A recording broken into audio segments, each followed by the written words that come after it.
Thank you. Thank you.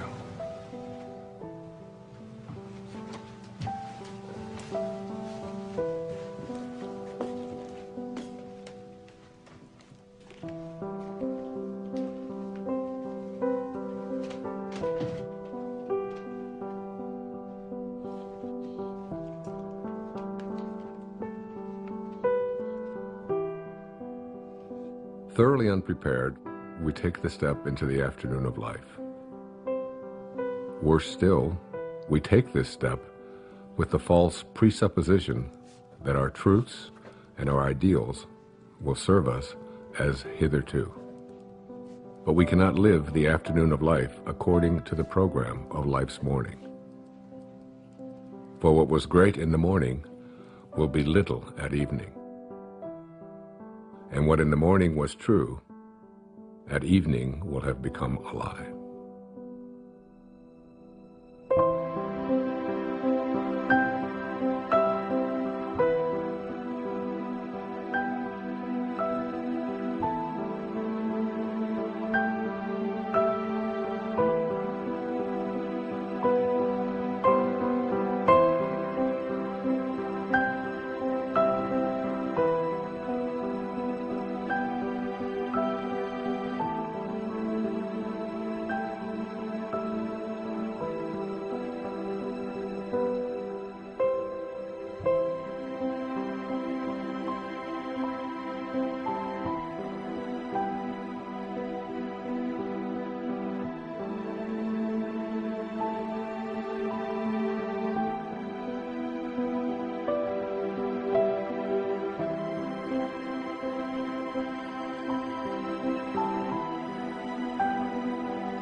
Oh, hey. Hey. Thanks, honey. Oh, hey, could I get some cream? Sure. Sorry. Let me see it there. Thanks. Okay, we're all packed. I got the snacks, Jason's prescription, boarded the dog, car payment, call the neighbors. Hey, Jack. Jack? Jack, I need you to turn off the video game and come downstairs and have breakfast. We're gonna leave in a little bit. Let me just finish this level. Okay, fine, but then we're unplugged all weekend, got it? I don't even know what that means, unplugged. It's a very sad commentary on our life. Hey, sweetie. Time to get up, sweetheart. Is it tomorrow? It is tomorrow. It is, and we're gonna go on vacation, and we're gonna have so much fun, but we gotta miss the traffic, so let's get going. Gotta get up, monkey. Okay, off you go.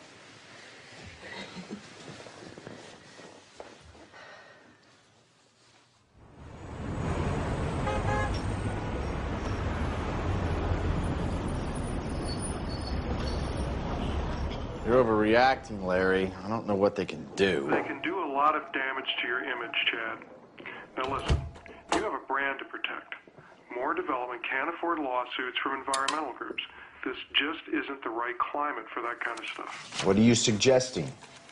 I suggest you decide on some sort of compromise, or we'll be tied up in court, and you won't be able to start this project at all. You know, why didn't this come up when we did the impact report? I mean, for God's sake, we're talking about a tree. No, it's more than a tree. Chad, your pre-sales are already dropping, and now you're giving off the appearance of being insensitive. I am insensitive. It's a tree. You're paying me a lot of money for You know advice what, that you're not Larry, listening we'll to. talk about this later. No, wait a minute, Chad. You're charging me Chad, by the please, minute. I'm hold on. hanging up now. Don't hang. What was that about? I'm 80% done with this subdivision. Why don't you just not build near the tree? Then I lose money and you don't get your bonus. I'm not reconfiguring an entire section of it because of a tree. Never mind then. Have you made a decision about the board meeting this weekend in Monterey? Wait, what is this about? The House of Hope and Promise. Ugh, next time someone asks me to be on one of these boards, shoot me. Hugh Johnson is on it, remember? I went to great lengths to get them to ask you to be on it. Yeah. If Hugh Johnson's on the board, I'd better be on the board. In case you've forgotten, the House of Hope rehabilitates homeless families. I have put all of the information in this file for you. You can catch up on their mission in the car on the way there. I know what their mission is. It's to give handouts to people who can't handle things themselves. You know what? I never got a handout, and I managed okay. I will call your publicist and get them to say something about your philanthropic work. Hey, actually, that's a good idea. That'll deflect from the whole tree issue. Always thinking.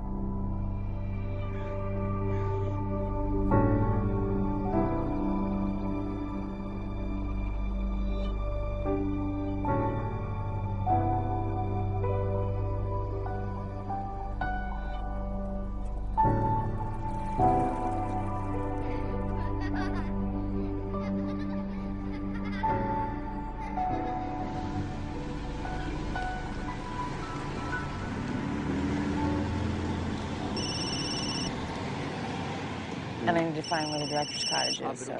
Hello? You gotta get a new van, but Yeah, what happened? Is it? Well, it's kind of hard to hear you. The reception's shoddy up here. What do you mean they're reconsidering? You're kidding, right? Well, you're my agent. Too violent? What does that even mean?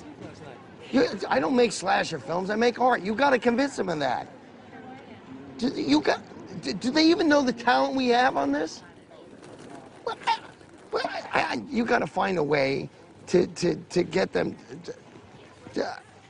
Look, he shook my hand. He looked me right in the eye, and he said, "This is a go project. I want to do your film." Yes, because if the money doesn't come through, I'll have to scramble to get another investor. I thought this was a sure thing. Excuse me, coming through. You want to make me happy? Get the money for my film. That would make me happy. I gotta go. I'm on the Wayne Dyer thing. Hey, bye. Wow, damn. Is there anything we could do? You got about $5 million? If I did, would I be here? Then I don't think you can help me. Cheer up, David. it's a quick job. It's quick. It's quick and fun. It's 6:30 in the morning, Sarah. It's not going to be fun. It's just a job. Nothing artsy. We'll get them their footage, and then we're out of here. Wayne! Good morning, David. How are you? I'm great. I How hope you this doing? isn't too early for you. Oh, no, I've been up for hours. Good, good. This is Rob, our cameraman. We're very lucky to have Nice him. to meet you. Ron does sound. Hey, Ron, nice to meet you, my And friend. this is Sarah, my production coordinator. Sarah. She's Pleasure. very resourceful. If Great. you need anything, just ask her. Got it. So if you're amenable, I thought we'd head down to the social hall area and then set up down there. Let's do it. I'm ready. I've been ready for hours. Yeah. Oh, let's do Grab your cape. Let's go. it. Super. After Do it. you, Jonathan. All right. All right. How'd you sleep? I slept great. Oh, is there I'm anything? excited about this. Is there any expectation I should know about? I have no expectations. I'm totally in your hands. Whatever you want to do, I feel sorry Okay. for you, Dr. Dyer. You're sorry you said that. I'm just going to blot you a little bit there. You got a little shine. Okay. You can't go wrong at this place. Isn't it beautiful? It is gorgeous here. I'm sort of allergic to nature myself. Oh, I just love it. I'm so thrilled to be here. He looks good. You want less trees, more trees? How's that looking? Sure, that's fine. Do you know anything about the history of this place? Have you looked into it? Not really. We just go where they send us, you know? The guy who runs this is a fascinating guy. He was telling me about the history of it. You know, I can't hear him. Really a magical place. It's it's. Can you say that again? I'm sorry. It's a magical place. I got him. Back in 1913, Julia Morgan, she was an architect, Oh, right. and she designed this entire place. They set it up as a conference center for the Western Division of the YWCA, and they would hold all of their meetings here. And the name of the place, it's called a Silomar. You know, who knows what a Silomar is? And I was asking him, he said, well, a silo or a silio means refuge, and mar means sea. It was. If we're good, we can start. That's interesting. Hear that, David? I heard it, together. yeah. This is a refuge by the sea, and it's just stunning. It's just so beautiful. I'm so That's excited great. to be here. Wayne, just so you know, tomorrow and the next day, we'll just ask you questions, and you go ahead and answer, and then we'll move locations and do more of the same. And I'll also be shooting some B-roll over the next couple of days. What again? B-roll? B-roll, like walk the and bees, talks you're and shooting the bees exercise. that are here. Yeah. Listen, it's your vision. I'm open to anything. Whatever you see, I'm happy to go along with it. Well, I'm more of a technician on this one. Really? Well, you know what? You might find yourself learning something. Maybe. Well, I'm open to it. Great. Let's go ahead and roll camera. We're speeding. Sounds good. All right, Sarah, would you be kind enough to slate it? I would love to. You're gonna slate me? I'm gonna slate you. All right. Dr. Dyer, interview 1. Okay, Wayne, you came up here to write your latest book. Can you tell us a little bit about what you came up to write about? Yeah, I'd be happy to. One of the things that has intrigued me over the years is so many people coming up when I talk about purpose and finding meaning in their life is what is my purpose? How do I find it? It always seems to be eluding me. I can't seem to get there. I've always felt that the real purpose of life is just to be happy, to enjoy your life, to get to a place where you're not always trying to get someplace else. So many people spend their lives striving, trying to be someplace that they're not. They never get to arrive. One of the ways to understand about how to find your purpose in your life is to return to nature, to find your own nature. I wrote a book a few years back called Change Your Thoughts, Change Your Life, which was based upon the ancient teachings of Lao Tzu in a book called the Tao Te Ching. Lao Tzu reminds us that all being originates in non-being. Jesus put it this way in the New Testament, it's the spirit that gives life. That you didn't really come from your parents. You really, all of us came from this place called spirit. And when you showed up here in this world, you showed up here from a tiny little drop of human protoplasm, a speck, if you will, and everything that was in that little speck that became you, everything that you needed was in that tiny little speck. One of the most important metaphors that I ever use is that the first 9 months of your life, from the moment of your conception until the moment of your birth, everything was being handled for you. There was nothing for you to do. You don't get consumed with the color your eyes are going to be or what your body is going to look like. It's all taken care of for you. You just surrender. I call it a future pull. And it's pulling you in the direction of whatever it is that you were supposed to be. And to me, it's not too great a stretch to say if everything you needed for the physical journey was already handled in there, then why not everything for the rest of the journey as well? All of your purpose, it's in there. All of what your personality, it's in there. Everything that you were to be, not just the physical you, but everything, if you just let go and allow. And so we're born. And we look at this beautiful little creature. As parents, I have 8 children. I've seen it happen many times. And you look at this beautiful little child and you look at it and you say, great work, God. Great work. Couldn't be any better. We'll take over from here. And then we're surrounded by all these people, our family, our culture, wherever we go. And we begin to be told that we can't really trust in who we are. Stop it, no, give that to me. We have to trust in something outside of ourselves. So we're on a journey towards ambition. Once you begin to say, we'll take over from here, you introduce something, you just take this perfection and you just edge out the Creator. You edge God out. E-G-O. Ego. This ego is the part of us that starts to tell us who you are is not this perfect divine creation, this piece of God that you came from. It doesn't say that. It says who you are is what you have. It begins with things like our toys, and then our bank accounts, and then the possessions that we have. Before you know it, we begin to identify ourselves on the basis of our possessions. We begin to take on a set of beliefs about the more that I have, the more valuable I am as a person. And so we spend our lives taking these young children and immersing them in a culture that emphasizes more. It becomes almost a mantra of the ego. You have to have more. And the more you have, the more you are aware of how much other people are trying to take it away from you. The more you get consumed with how do I protect it and how do I make more of what I have.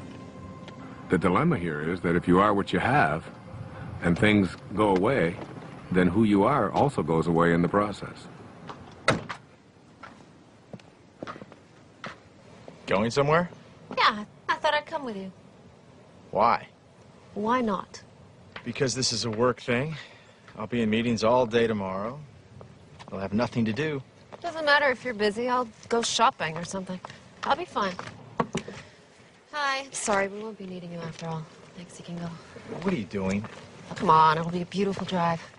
Which car should we take? You are not coming, and I do not want to drive. I want to be driven because I have work to do.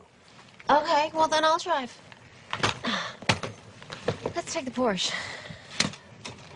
Denise, the place I'm going, it's not the kind of place you're used to. It's rustic. I think I can handle it, Chad. I know how to rough it. You know, I don't understand the sudden desire to spend time together. I just want to get away. Would you prefer I got my own room? Okay, what's wrong with you? Maybe I'm interrupting something. Oh, come on. Are you meeting someone out Of there? course not. Look, I don't even want to go to this thing. Well, then all the more reason I should go with you. You're not going to fit all those bags in the Porsche. Why don't you help me try? The second aspect of the ego is this idea that I am not only what I have, but I am what I do as well. We are... You gonna get that? No, please, go ahead. Oh, it's all right. No While we're problem. stopped here, do you want anything, Dr. Dow? You want water or anything? No, I'm fine. Still rolling, guys. We're cutting. What? Oh, keep rolling. Please. So, second component of this ego is the idea that not only is who I am what I have, but it's what I do. And what I do becomes this thing called achievement. And in this whole world of believing that I am what I do, we become consumed with this whole idea of my success, my value, my worth as a human being is based upon how much I accomplish. So I have to make more money, I have to get a promotion, I have to compete with everybody else who's trying to get what I have.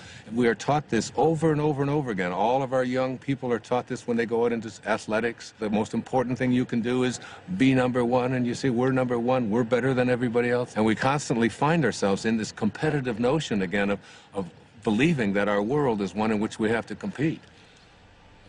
That's what the ego says. Now, the third aspect of this is the idea that I am what other people think of me. That is, I am my reputation. Particularly, this is relevant for young people who are taught that you have to dress the way other people think, and if other people don't like you, then there's something wrong with you. If you're consumed with that, then you're going to be something different every time you turn around.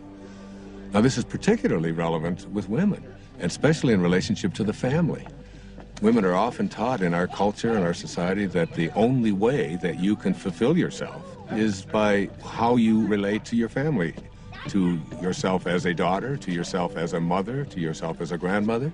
And while these are very important and creative aspects of every woman's life, if that's the choice that they make, it's not necessarily the only thing.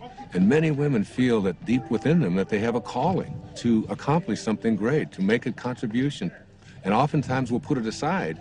So what I encourage women to think is, don't ignore that calling inside of you. Don't ignore the part of you that says you came here to create something powerful, and you have just as much of an influence in doing that, just as much of a right to do that as anyone else does. Sure, I saw that one too. I wonder if I can get the whole collection on DVD. I think that might be a possibility. You know what my favorite episode is? I don't. Kick the Can. Now that is a good one. You know, when all the old people become young again. Yes, heartbreaking, isn't it? You know, the other episode I like is the one where... You know what, I'd like to check in. I'm sorry. Are you with the wedding? No. There's a wedding? People actually get married here? Yeah, all the time. I'm not criticizing it. I think it's charming. Chad Moore. More development? Yes? Ethan Lipton. I used to work for your company a few years ago. Oh, right, yeah. Yeah, in accounting. Yeah, sure. Darling, we'll talk later, okay? Okay, great. Oh, be sure to tell the guys to show up on time tomorrow night at the rehearsal dinner. This whole weekend is going to be a continuous celebration of love. Well, I do like love. Well, that's why I'm in this business. Bye. Are you getting married? No, I'm with the band. Oh, well, have a fun weekend of love. You guys too. Do you remember that guy? Not at all. Hi there. Hey, let's see, I'm checking in. The house of something? Promise and Hope. Promise it. Chad Moore, I'm on the board. Welcome to Asilomar, Mr. Moore. We have you in North or Longviews. If you go out the door and to your left... My wife has joined me unexpectedly, so could we get one of the larger rooms? You don't have to tell him that. Well, they weren't expecting you. You were unexpected. One of the nicer rooms would be wonderful. Thank you. I'm not used to camping. Camping. That's funny to me. Let me see what I can do for you. There's so much stuff we can do. Oh, that'd be cool. Where are the kids? Huh? Oh, Ethan. Whoa. Jack, Ethan, come over here. Come on. Come on. Get over here. Come here, troopers. Take you and go with your mom. Stand on my toes. Yeah, and also something away from all the noise would be nice. I do have a room on the first floor in the lodge building. Yeah, something higher. Of course, Mr. Moore. Do you have a room on the second floor? Higher than that, please. I'm afraid that's about as high as we go here. You're kidding. What a waste of real estate. I think you'll like this room. It has a balcony. All right, if you say so. Give me a second. Give that to your mother. Give that to your mother. You heard her. Hand it over. I said we were going to be unplugged this whole weekend. Do you guys just want to go home? No, we're not going to go home. It's no fun. Come here. Stand with me. Here, jump on my feet. Jump on my feet. I'll lift you up. There's no way we can have all these meetings with these kids running around and screaming. Have a great stay. Look, I don't need to be having this conversation right now. I don't have time for this. I can't deal with this right now. We move into then the later parts of the ego, which talks about something called separation. And the ego has a very strong belief system that who I am is separate from everybody else. And then another component of the ego teaches us that I'm also separate from everything that's missing in my life, from all the things that I'd like to have. And then finally, the ego teaches us the most egregious error of all. It teaches us that we are separate from God. And one of the simple constructs that you learn in the afternoon of your life when you shift into the meaning phase of your life is to realize that you came from a source. We can call it God, we can call it Tao, it doesn't matter what we call it. And that this source is everywhere. There's no place that it is not. It must be because it creates everything. Everything comes from this source. Then it must be in me. If there's no place that it's not, it must be in me. And if it must be in me, it must also be in whatever it is that I feel to be missing from my life. If you know that, then in some way, everything that's missing from your life that you would like to have, you're already connected to it in spirit. And all you have to do is figure out a way to align yourself with that and have a knowing that you're already connected to it. You just have to bring it on its way. And the way that you think and process. What was that out loud? Yeah, you just said that out loud. Sorry. That's okay. Sorry, it is go intense. There's no question about it. It's very intense. Please continue. Okay. I was saying that as we move into the afternoon of our life, we take the same ego constructs that we learned in the morning of our life, which is all about competition, winning, being better than everybody else, and we try to apply these same constructs to the afternoon of our life. And what happens is we end up living a lie.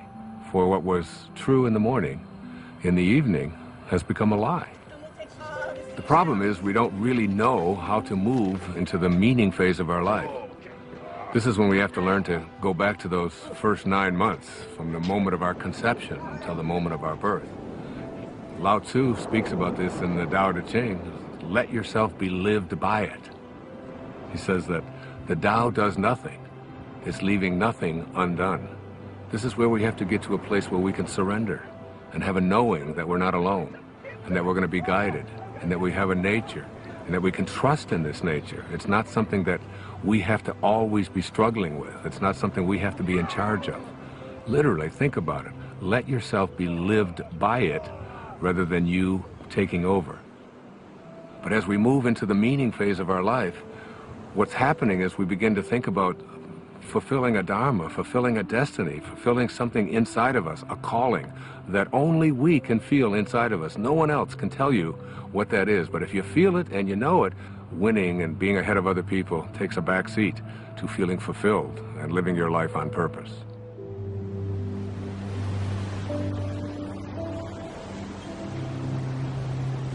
I'm coming to get you. No! Ethan! Don't throw sand!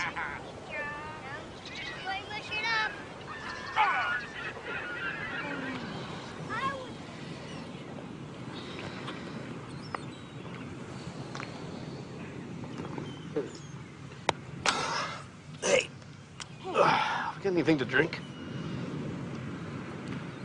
Juice box? Sure. I'm gonna go back and get some more sunscreen. Really? We got clouds. No, they can still get burned. Okay. You gonna walk back? Yeah, I'll be fast. Well, we can wrap it up here.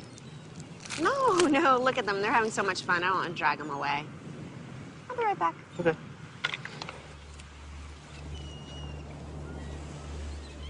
You got some great stuff. Well, I think it was a good start. I think it really was. I think you're going to see this thing come together in some unexpected ways. You're going to be surprised. You really are. Directors don't like surprises. Well, you're in for some. Great. I'll see you in the morning. I look forward to it. Thanks for everything. It was great. Thank you. Thank you, guys. Thanks for everything. Yeah. Thank you. You're welcome. See you later. Yep. Okay. See you tomorrow. Thank you.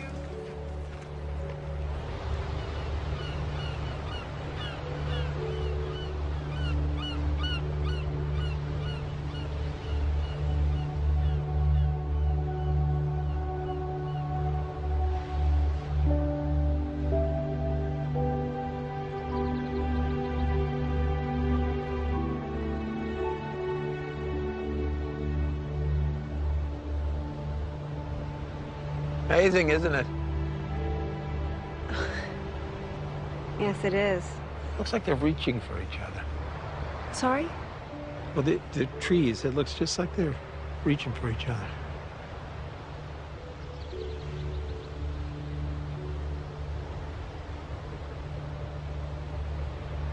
Yeah, you're right, it does. The whole place. It's like a different painting every day. You know, you're very fortunate to work here. I know. Hey, you want a lollipop? Excuse me? It's root beer. You like root beer? Actually, I do. It's root beer, but with a little bit of licorice. Thank you.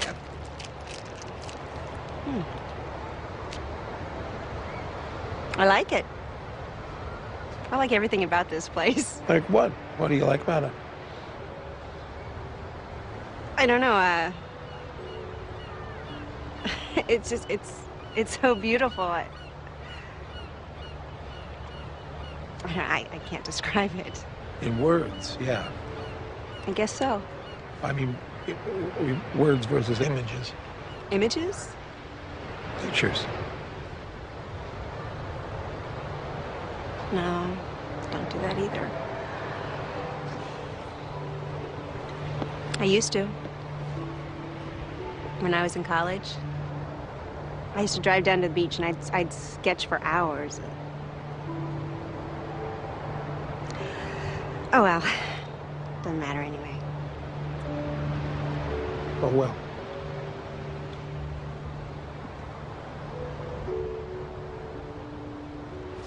Hey, Mom, where you been? What?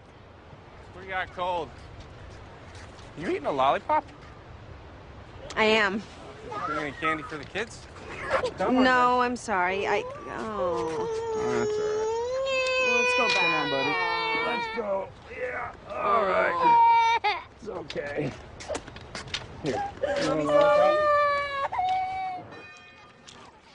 I don't get it, to be honest with you. That really doesn't surprise any of us, David. Seriously, if I didn't have ambition, nothing would get done. Is that supposed to be a comment about us? You have a napkin, please. You know what I mean. Like we're supposed to sit around and wait for things to happen to us magically. There's nothing wrong with a little magic in life. I can't trust magic. What I can trust is my own will to get things done. That's my main problem with what Dr. Dyer's saying. Okay, he's right there. You want to keep it down? He didn't hear me. Dr. Dyer, you want to come hi. join us? Sure, I'd love to. How you guys doing? Great. Good. This chicken's great. Good. So, Dr. Dyer. Yes. We were all just discussing your Right. first interview and all those things you said. And basically, David thinks that it's all BS. What? David? Really? I don't think all of it is. I mean, I'm entitled to my own opinion, right? Absolutely. You are entitled to your opinion, and I respect it. And you know, David, you don't have to get this all at once. You know, just get a little bit at a time. That's all it takes. You know, you just start practicing it. Eventually, it becomes a way of life, and you start living from a different perspective. I'm not really a spiritual person. I'm too busy. Yeah, spirituality is kind of like a luxury. That is true. I find it hard to find time to meditate. Let me ask you this. Do you think that you're an inspired person? Do you live an inspired life? Do you feel inspired? I have no idea. Really? Well, let's take an example. Let's supposing I had an apple pie that we had just made.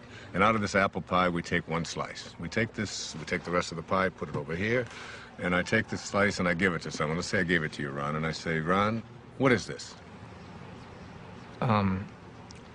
What's an apple pie? How do you know that? How do you know it's an apple pie? Because it came from an apple pie. So, well, you laugh, but I mean, the truth is that's a very profound statement that you just made, that everything in the universe must be like what it came from. You take an acorn and you'll never get a rose bush out of it. You look at yourself and you ask yourself the question, where did I come from? Who am I and what am I like? You know, instead of making our choices out of the place that we really are, our authentic self, we're making them out of the ego. And every time we make choices out of the ego, all kinds of things begin to happen to us that take us away from finding meaning in our lives. How do you know if you're making a choice from your higher self? You gauge everything on the basis of how you feel. Are you stressed out? Are you anxious? Are you fearful? Are you angry? Do you feel good about yourself? Do you feel like you're on purpose? Do you feel like your life has any meaning? When you're operating out of the only part of yourself that is authentic, bliss is your response. But what about the upside of ambition? I mean, I'm a filmmaker, and if I didn't, doesn't ego serve me? I mean, if I was going with the flow, I'd never get a movie made. That's a conclusion that you come to because you think out of the ego. You know, the fact is that you might even be able to make much greater films if you came out of a higher place. Imagine yourself as being able to live and work and do everything that you do from this place that, well, it's called Dharma. What's Dharma? Dharma is a spiritual principle that implies there is a purpose to our lives. Like an otter has a dharma, a bird has a dharma. Everything has a purpose. And when you find yourself living from that purpose, you have found your dharma. Your dharma is something that you will be living by. And rather than constantly using the ego, you will begin to say, this is what I'm here for. It's like, I call it a calling. It's like an inner calling. How do you know what your dharma is? Like, what if you can't even find your dharma? Yeah, I can't even find a date, let alone my dharma. Well, your dharma isn't anything you're ever going to find. Your dharma is something that you're always connected to. It is your divine purpose. It is something that you are aligned with throughout your entire life. The ego has kept us away from it. Excuse me, I have to take this. This is what I'm talking about. I'm sorry to interrupt. How does this help me find a date exactly? You don't need to find a date. If you live what I'm talking about, you'll understand that everything will be perfect and everyone that comes into your life will come in on time perfectly. You're a divine creation of God. You're a spiritual being. You don't need anyone else to confirm that. I love that. It's true. Dr. Dyer said it was. It is true.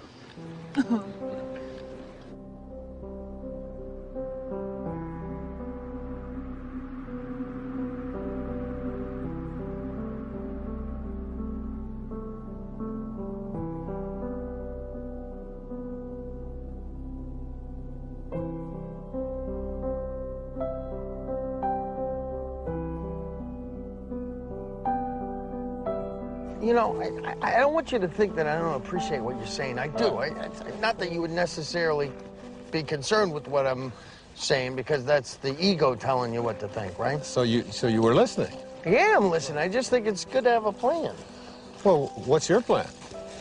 To be a successful filmmaker, to make a name for myself, to make money, to have a good relationship. So you're talking here about prosperity, you're talking about abundance, you're talking about happiness. I haven't any problem with that. I've been attracting abundance and prosperity into my life forever. I think it's actually quite easy to do. I really believe in that. For you? Well, you know, the problem what you're talking about here is the ego. The ego and your attachments. You know, you become attached to you know, how much money you're making and how well your film is doing, and is everything working the way I've been told that it should work. When you become attached to things and they go away, you then lose who you are. But it feels so much like survival. We're not talking about survival here. We're talking about a shift away from the morning of your life and having to do everything for external reasons and moving into a higher place in your life. Why don't we start with that tomorrow? How to make this shift? It's a good idea. You know, I tell my audiences all the time that if this is something new to you and you've never heard it before, There's a shift probably heading your way as well. Yeah? That's all I need. It could happen.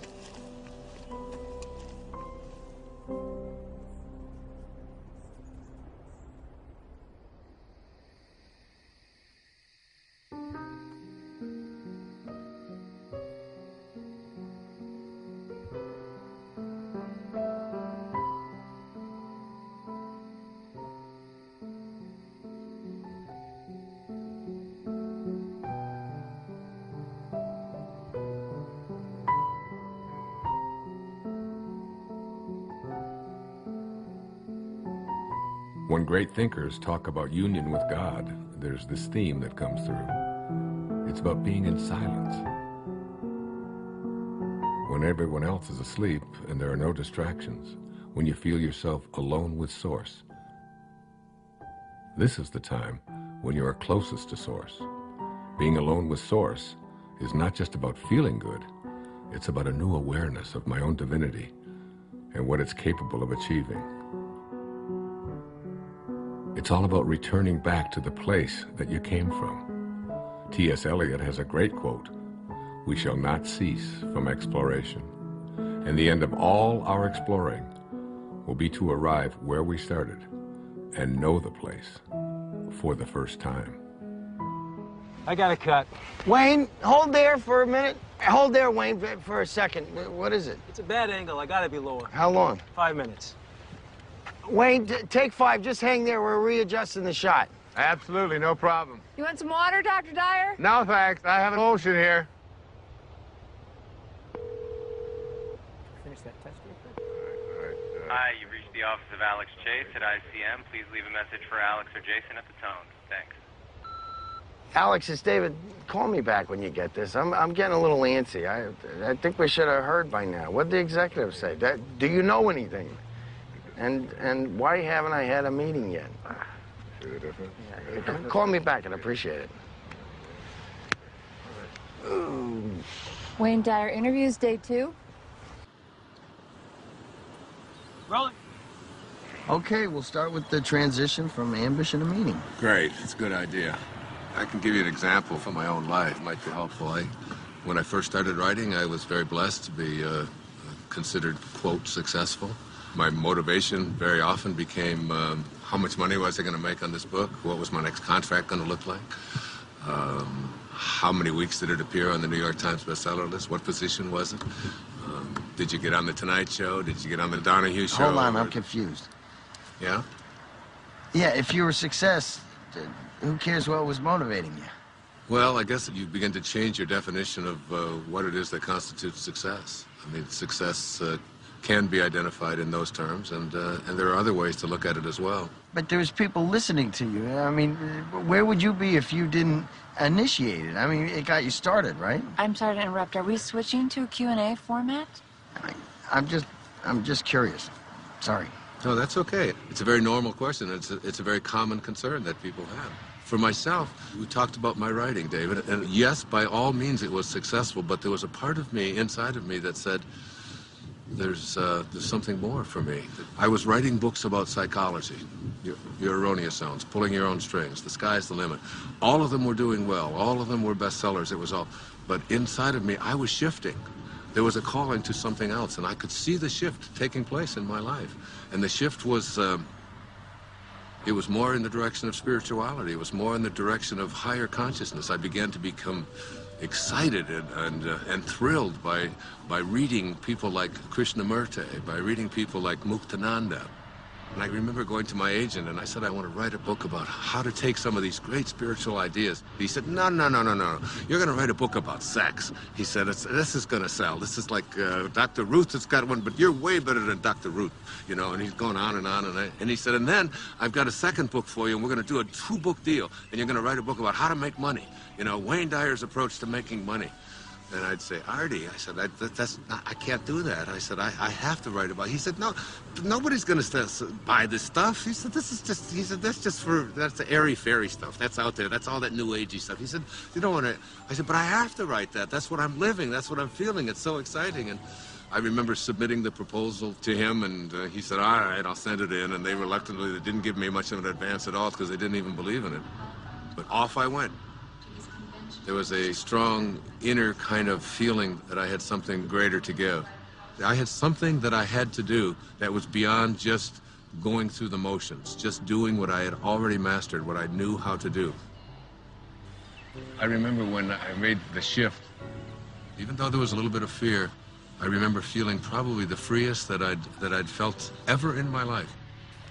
I wasn't motivated by whether people are going to buy it, how much money I'm going to make, whether people are going to put me on a bestseller list. Those became external kind of factors. Those became things that started to chase me rather than me chasing it. Basically, I think, David, what I'm trying to say to you is that you get to a place in your life where you start to be guided by something that's larger than yourself. Just stay aligned with what you're here for and stay in harmony with Spirit, with God, with Source. Stay there. And as you stay there, the meaning phase of your life begins to take over. And once you cross over into the afternoon of your life, it's impossible to go back. Wait, Monday? You can't keep telling me Monday. If it was coming through, it would come through like 5 Mondays ago. Well, we can take a pause here for a second. You are not telling me this right now. What do you mean? They're replacing me? You don't know what to tell me? This movie meant everything to me. I bought them this movie! It's my movie! This movie meant everything to me! Damn it! Okay, this would be a great place to break. Is he okay, you think? I think he's gonna be fine. Let's just call it lunch. Everybody get something to eat, okay? And then, as soon as I...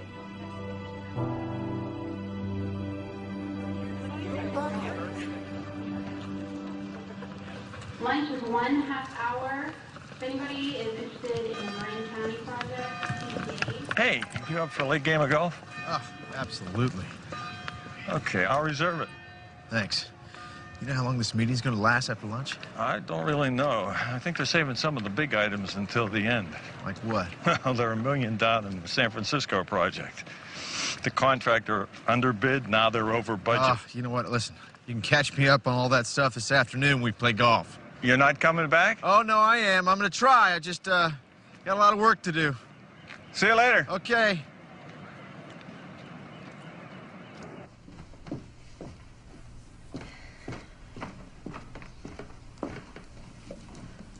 Good book? Not bad. I'm sort of a slow reader, but it's being patient with me. You said you worked for my husband?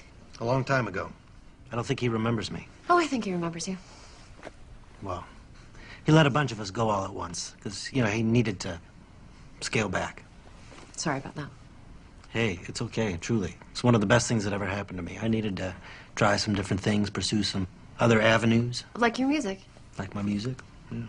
Well, it sounds like your story has a happy ending. Not yet, I hope. No. Don't rush me now. No, that's not what I meant. I meant you seem happy. Well. Hey, you know what? You and Chad ought to come to this party that we're playing at tonight. Oh, thanks anyway. Yeah, come on. It's supposed to be a continuous celebration of love. Isn't that what she called it? Oh, yes, I think she did. Okay, so you guys have to be there to help us continuously celebrate. I can't crash a party. I just invited you. You can't invite us. Too late. Sorry. Happened. No. Thanks, though. I'll see you around. Okay. Wear something comfortable.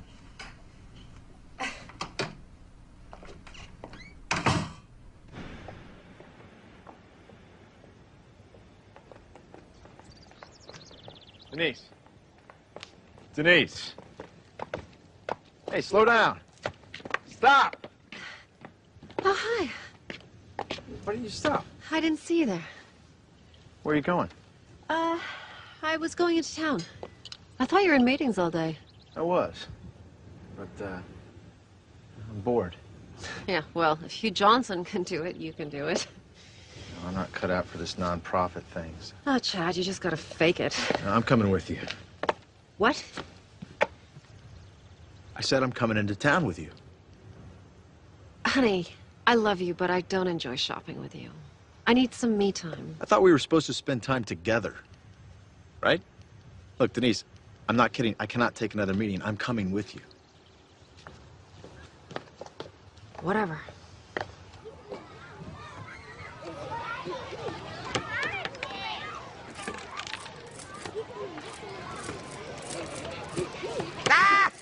Hey! Guys! Stop it! Take it over there or you're gonna lose the water guns. Oh, they got you all wet. Ah, it's no big deal. It's just water. Water is soft. Don't give it another thought. It's great. I am so sorry. Don't be sorry. I've got 8 kids of my own. I've got grandchildren. You know, these things happen. Things get messy once in a while. It's fun. Well, thank you. That makes me feel a little bit better. I always see it as an opportunity to sort of practice what I call non-interference. Oh, I wish I could do that. Oh, you can. Of course you can. Really?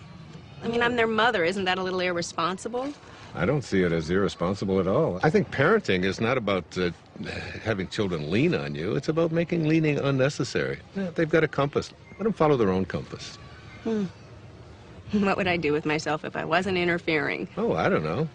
Do you ever think about music or art or something like that? How'd you know?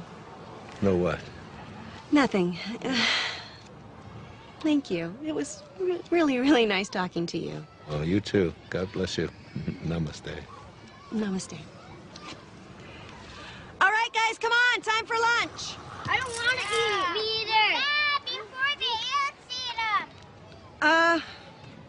Just come and eat when you're hungry.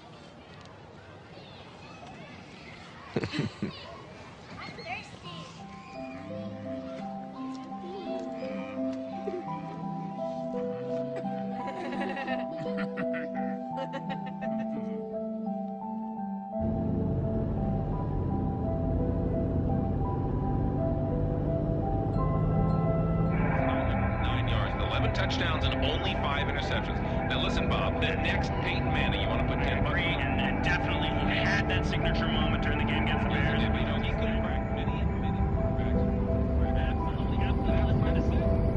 On Tuesday, 5.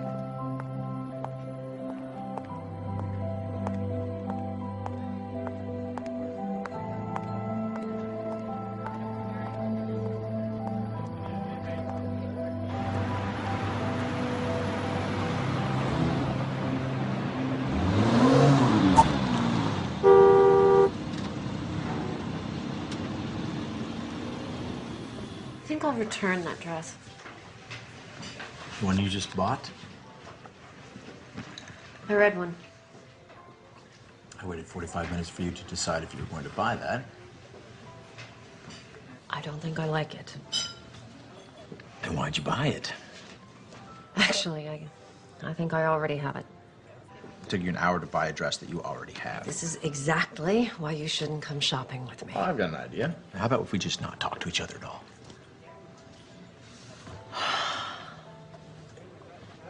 Jesus, Chad. I really should have come alone. I've got a lot on my mind. You've got a lot on your mind. What could you possibly have on your mind? All right. I wasn't going to tell you this until tonight, but...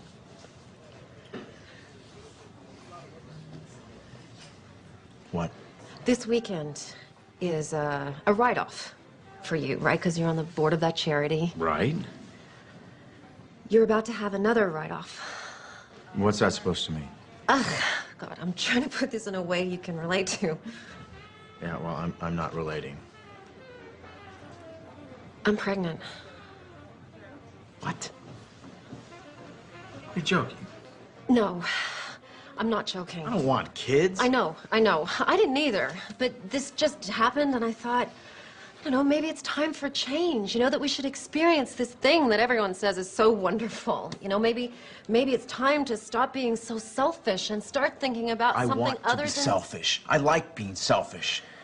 I like our lives. We come and go when we want. We're happy. Oh, you think we're happy, Chad? I don't know if we're happy. I mean, God, you're always at work. We never see each other anymore. I'm always at work because I need to buy you the things that you want, Denise. Cars, clothes, houses, everything you want. But still, it's not enough to make you happy. Please, keep it down. I want this baby. I think it could be the most wonderful thing we could do with our lives. Come on, I get what this is about. This is about you feeling like you haven't done anything in your life. So you think you need a baby to feel validated. Well, you know what? I don't. I worked my way up from nothing, and I will not sacrifice our lifestyle so that you can indulge in yet another distraction. Wow. A baby is not a pair of shoes, Denise. I know that, Chad. You are so cruel, and you're so mean. God, you used to be fun. What happened? You planned this, didn't you? It was an accident. Sir, I'm gonna have to ask you to leave. Please. It can happen.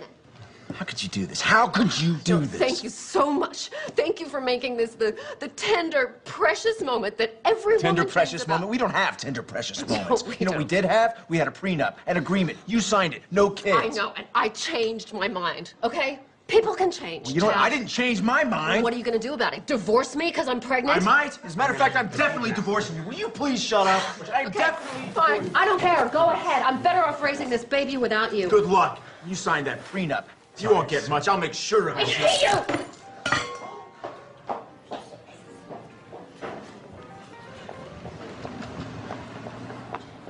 Sir. I'm fine. I still need I'm you. fine. Sir, I'm still gonna have to ask you to leave. Oh, I'm leaving. Don't worry about paying. No, I am definitely paying for this meal. Please, sir, it's not necessary. Oh, she's got my wallet. Hey! You took my wallet, you kleptomaniac! You left it in the room, you moron! I'm calling my lawyer. I'm calling my lawyer right Oh, now. really? How are you gonna do that without your precious phone? Hey, come back! Come back!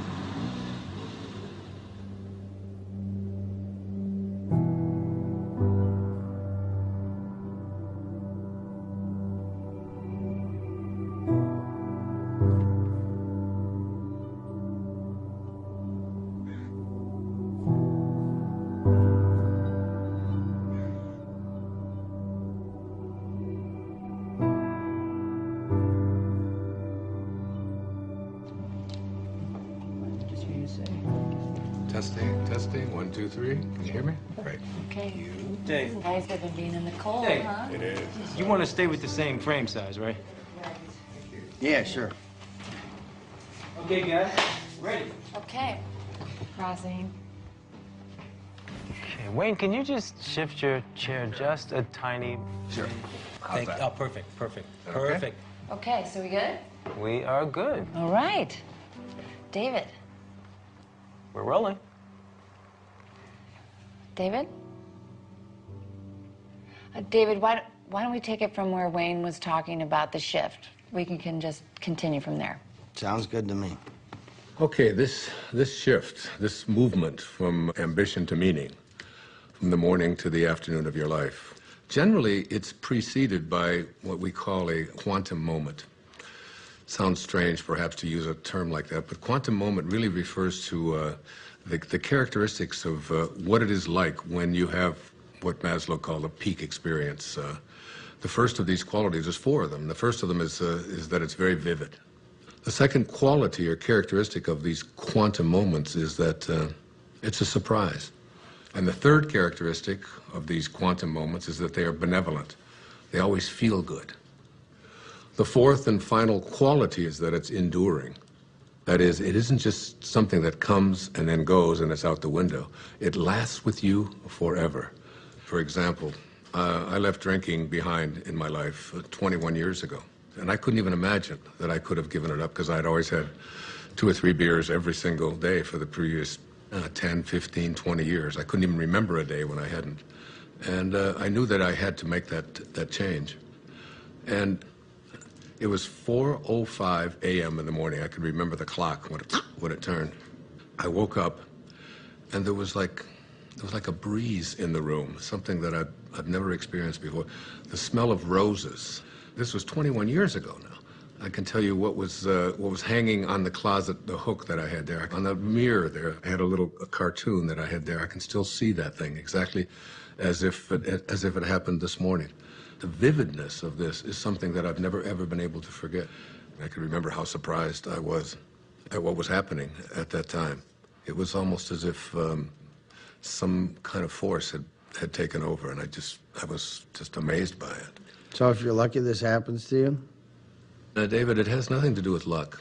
It's like when the moment is right, when you are in a different state, in a different place in your life, exactly what is supposed to happen will happen for you. The low points in your own life, these times when you think that nothing could go any worse, oftentimes are the things that we need to propel ourselves to a higher place. Let me give you an example. The night before that moment that I just described to you, I had taken my entire family, 5 children, and my wife, and we had all gone to this restaurant. And like I always did, every single time I went to a restaurant, I ordered not just 1 beer, but 2. And that was so that in case the waiter wasn't there when I wanted my second one, I would be able to have it. And the waiter said to me, "Oh, excuse me, sir." He said, "I'm sorry, but I can't serve you alcohol." And I said, "Why?" He said, "Well, last night one of our waiters served someone who was underage, and we had our license suspended." I said, "Come on, we're getting out of here." And I made each one of my children get up, get back into the car, strapped into their car seats and so on. My wife, who, God knows, had so much to do, and it was such a hardship for her. But it didn't seem to matter to me at that time, because I wanted to have my beers, and I was making myself more important than everyone else. And we drove off and went to another restaurant. And I can remember thinking that night as I went to sleep how ashamed I was. My wife tried to talk to me a little bit about it, but I would have none of it. I was right, and that's just what the ego always makes you. It makes you right. And that night, that experience that I had at 4:05 a.m. the next day, not only did it get me off of alcohol, it probably saved my life. It transformed my life in so many different ways. And it was all because I was open to it. You don't believe that? Sounds like more sitting around until some sort of epiphany comes to you. It's not about waiting around. You know, in the Tao, one of the great lessons that I learned is that it teaches us how to be soft, how to be flexible, how to not be always in control. One of the great teachings of the Tao says that let yourself be lived by it. But you didn't do anything. That's the whole point. That's the place you want to get to, where you just allow. In the recovery movement, it's called letting go and letting God. Allowing this source that is always flowing through each and every one of us to do and perform its magic. And that magic will always work in our best interest if we just surrender to it. If you could just stop interfering in your own life and just let yourself be done. If you can get to that place, nothing will be left undone. Everything that you need will be there for you.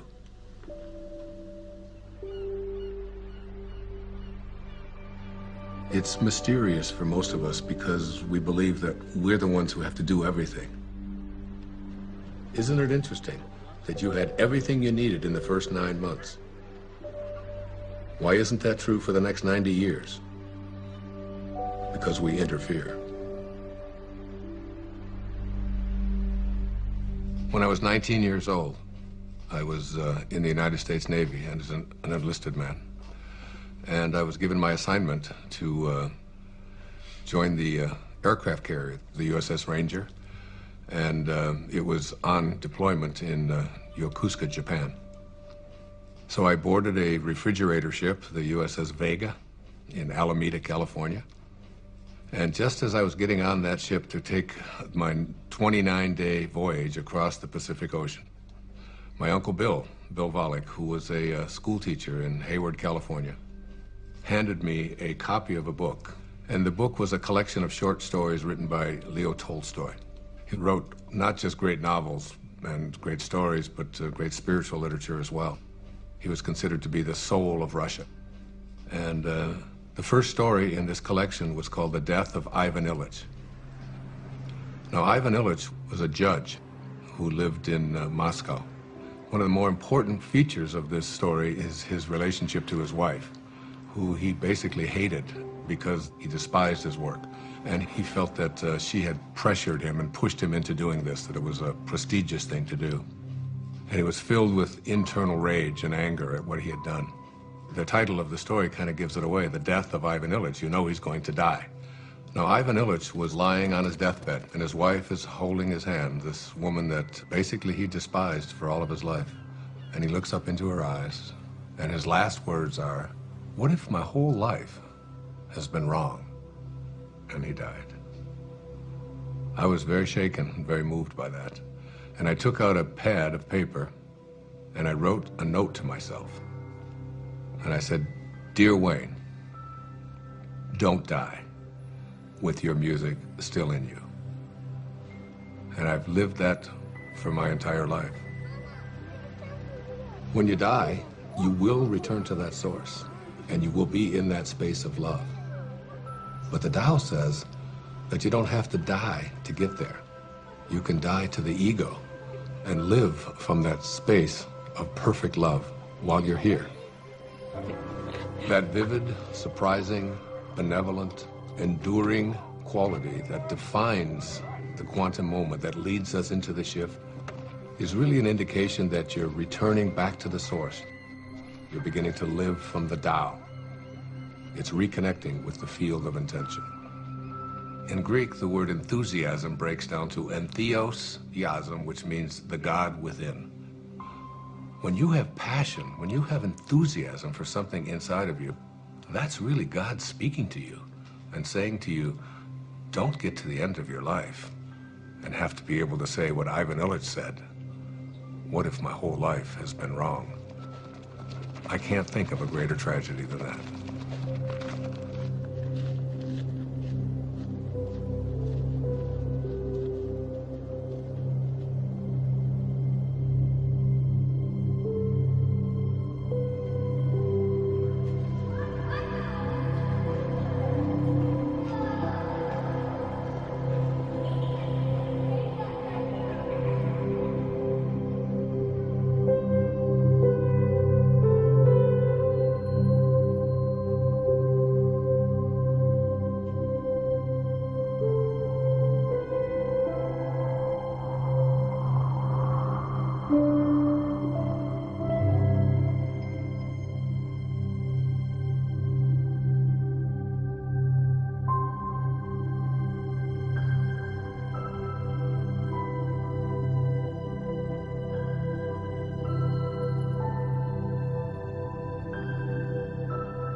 Hey, Mom! What? What is it? Earth to Mom, where'd you go? I'm sorry. It's just... It's so beautiful. I was imagining how I'd paint these trees. You don't put paint on trees. Oh, no, honey. It's, like make a painting of it. You know, like you make a picture in school? Mom, you're not a painter. I haven't seen you paint anything. All right. Next one to that rock up there. Wiz, go! Go! Let's go get him. Let's go get him. Go, Wiz, run!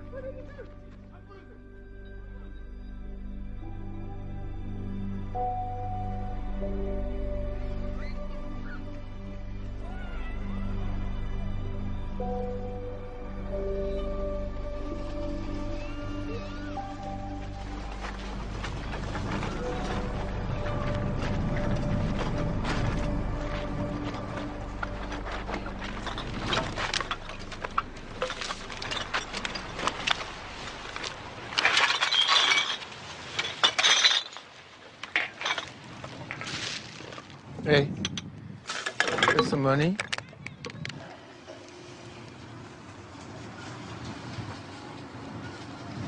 God bless you. What? I said, God bless you. Why would you say that? I didn't even give you any money. You got any money? Not at the moment.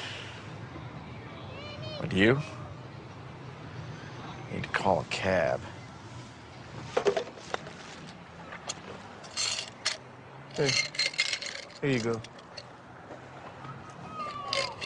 It should help you. Thanks.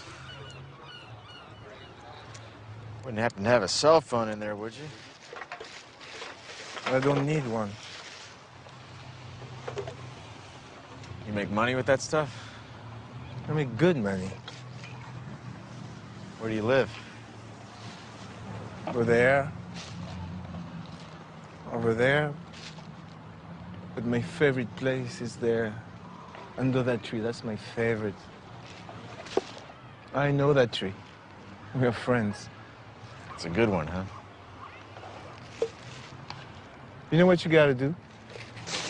You get some of these bottles, and you can make some money. There's a machine down there. You put the bottles in, and you make some money. Thanks. Maybe I can save up for a cell phone.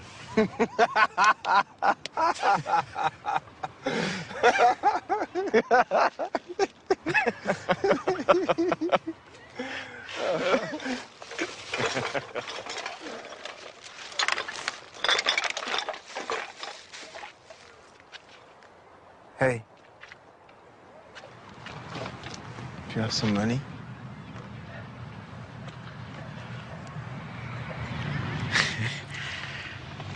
I do. I have 6 pennies. God bless you.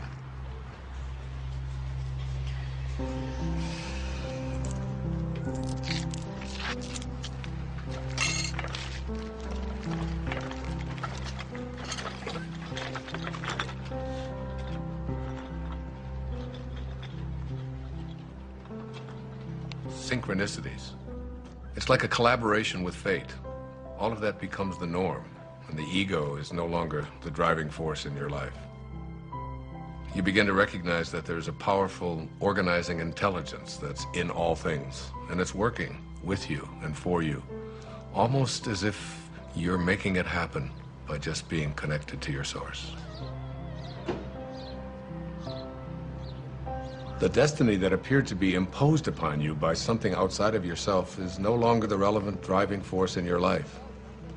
You're connected to the source, and it's almost as if this divine organizing intelligence, God, the Tao, whatever you want to call it, it's almost as if it's saying to you, you play the music that you came here to play, and I'll be there to help you overcome any struggle or any obstacle that comes along. And it's not going to be a struggle because Source is supporting you. Yes, hi. Could I get a cab, please, to Monterey Motors? Yes. Thank you. Thank you very much. Bye.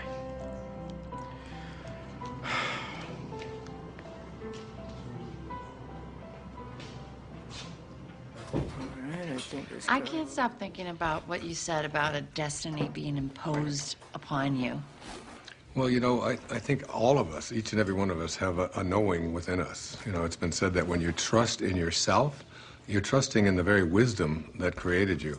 It's there to tell us who we are and what we're meant to be. I know, but so much of society is putting stuff You wanna get a on drink? people, it seems No, like all the I'm time. good. Dr. Dow, can I ask you a question?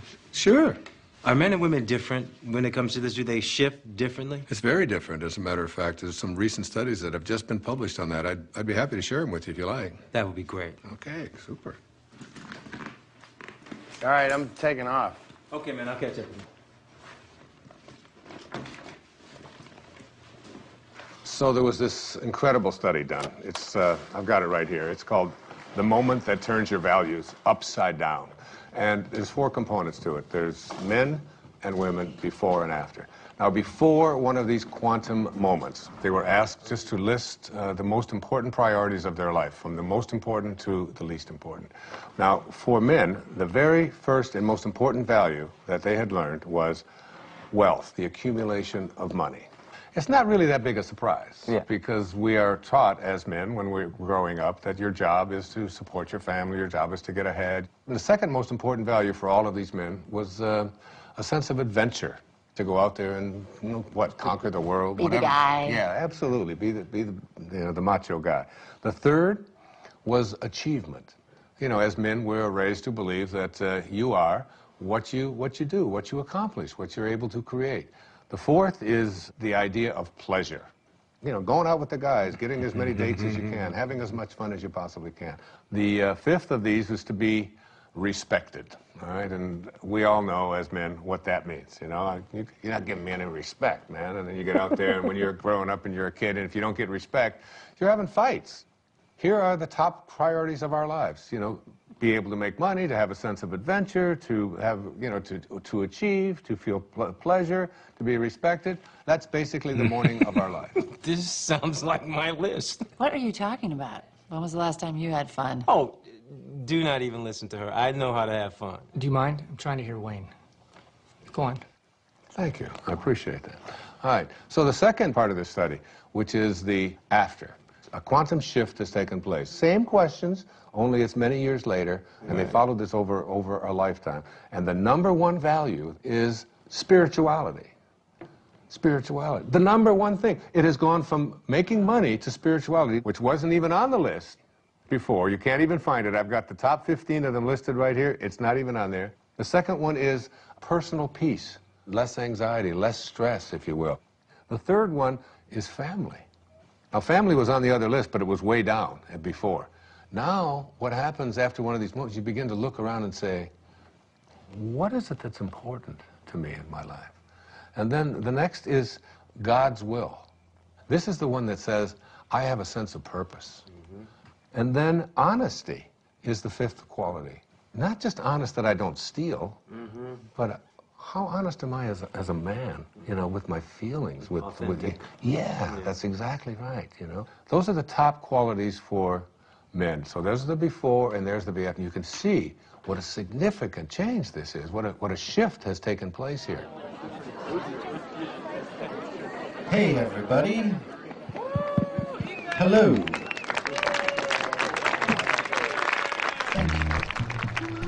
We are very glad to be here tonight. Steve and Lisa are dear old friends of mine, and so when they asked me about the prospect of our band playing at their wedding, I felt like I had no choice but to say, are you sure? Are you positive that's something you want to inflict upon your friends and family at your wedding day celebration? And Steve and Lisa assured me that that was exactly what they wanted to inflict upon their friends and family at their wedding day celebration. And so, here we are. You need a bossy man to love you, a bossy man to hold you close, a bossy man to dress and care for you, a bossy man to take control. You need a man with all the answers, a bossy man who run the show, a bossy man, he pays for everything, he never says I do not know.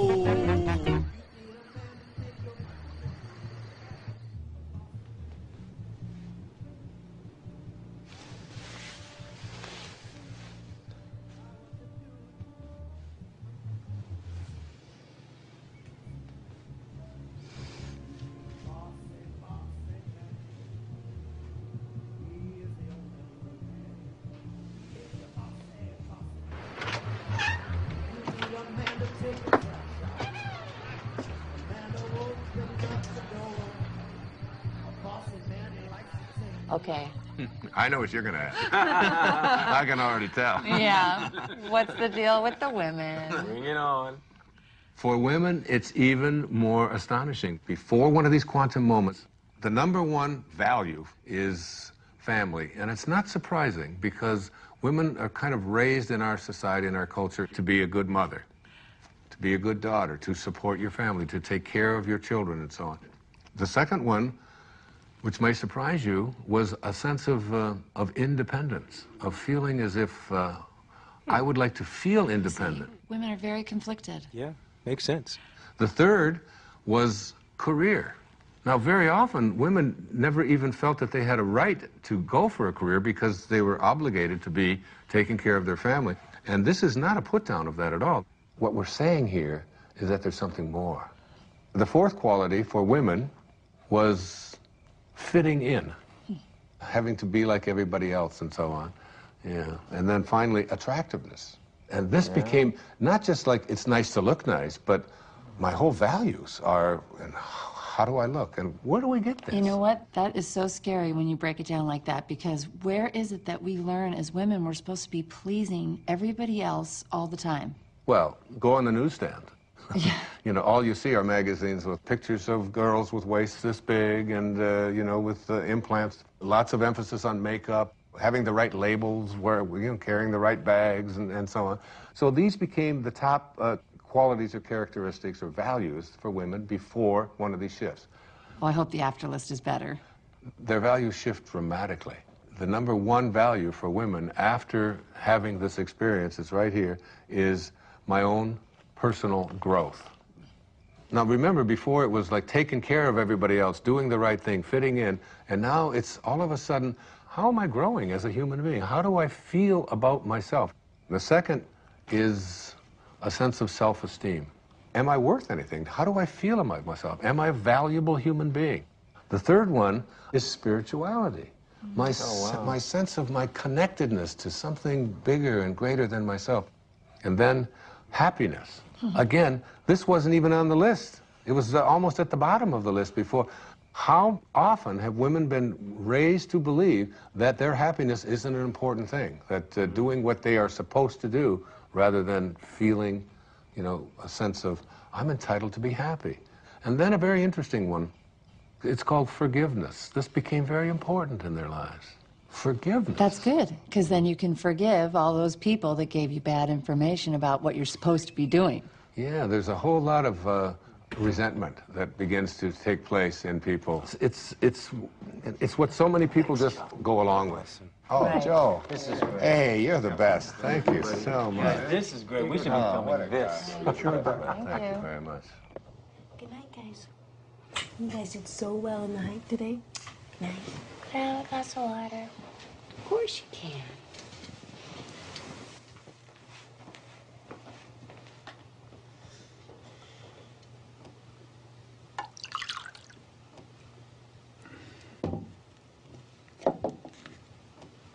Jason, what's this? This paper and pencil wasn't here before. I don't know. No idea.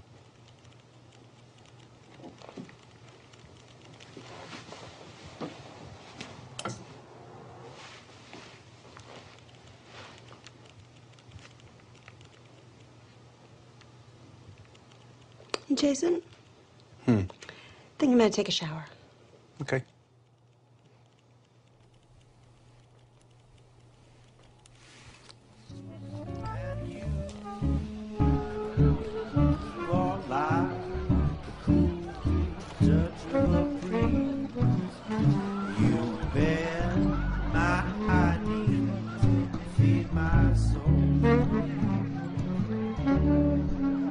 Well, the fauna and the flora are in the grocery store.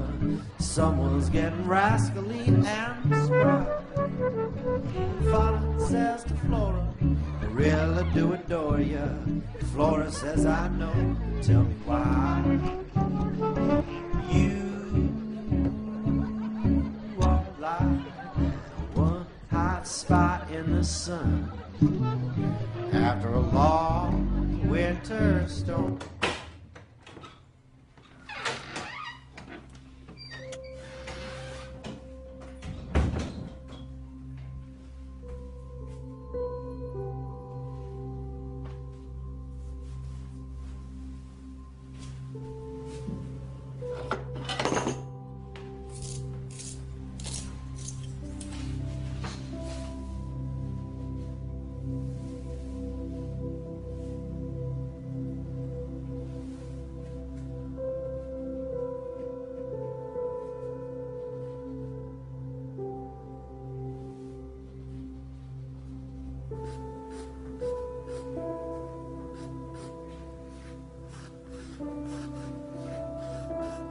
I don't know, would you guys like to hear? I think maybe the only true miracle that ever happened to me in my life. A real miracle? Yeah, it was an authentic miracle for me. It was a healing that took place that I still can't explain. So it was in the year 2000, and I had taken a group of 25 people on a spiritual tour to Assisi. I've made several visits there. In fact, I wrote an entire book called There's a Spiritual Solution to Every Problem, based upon the prayer of St. Francis. And I lectured for a couple of hours about it, and we all had visited the places where St. Francis had lived and performed so many of his miracles.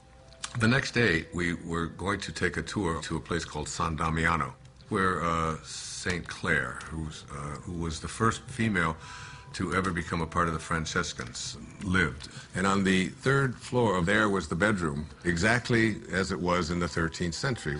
There was a young man on that trip. He was 21 years old. His name was John. He was from Pennsylvania. He had cerebral palsy, and he had two very heavy braces on each one of his legs. We were going to go up to the third floor. Now, this was a winding staircase to get up to the third level where St. Clare's bedroom was. Now, John, in order to be able to go up the steps, he would have to move his leg out like this, you can imagine, and then he would go up the step, and then he'd bring the other one down, and then he'd go up the next step, and he would bring it back because his legs were stiff. But as we started to get into the very narrow part of the staircase, he couldn't, his legs wouldn't go out. He could only go this far, so he couldn't go up. And you can imagine he couldn't go down. It was impossible for him to go down. So there he was stuck. I was ahead of him. And he stopped me and he said, "Wayne, I'm in trouble. I can't go up another step because I can't get my leg out to the side. There's no room and I can't go back down. What are we going to do?" And there was a whole row of people behind waiting to go up this very narrow staircase. So you have the picture? Old people don't whisper, 'cause old people can't hear. We'll just talk louder and louder, year after year. Stop looking at me funny, get over here, and I'll whisper. You have grape juice on your wine? Oh, no. No. Yes. Old wills grow stronger. Old backs grow stiff. Old feet grow wider and longer. Old dreamers drift. I'm drifting over your way.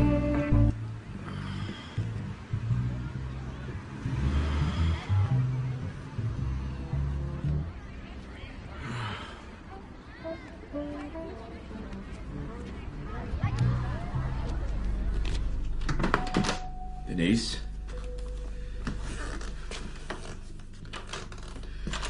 Denise?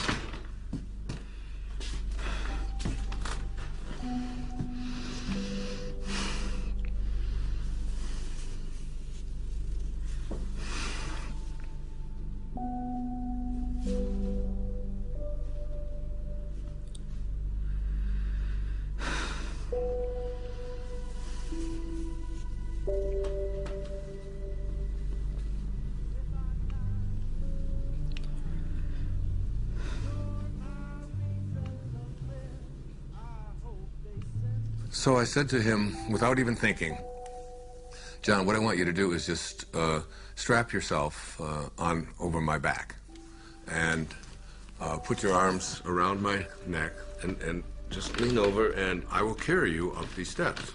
Now, what I haven't told you is that before we went on this trip, I had done some major damage to this right knee of mine, to a point where I had it examined by several orthopedic physicians, and I was told that there would come a time soon when I would have to have this knee replaced because it was down to, bone on bone. So as he got on my back, and now we're talking about 240 pounds or so, he went, I went about 3 steps, and I realized that my knee was about to collapse, and I was going to go straight down. And I had a quick vision of what the newspapers and the Assisi Daily News were going to say the next morning. Spiritual teacher collapses, bottom of the stairs, 40 people dead. You know, it was like... And so as my knee started to go down, at that moment, I saw a vision of St. Francis. I had a vision of what he would look like, and he didn't say a word. It was very, very quick, and he just went like this with his hands. In other words, stand up. And suddenly, and I had the fragrance of roses was in there, the same fragrance that I had, remember in the story I told you? In that quantum moment when I had that, the same kind of thing.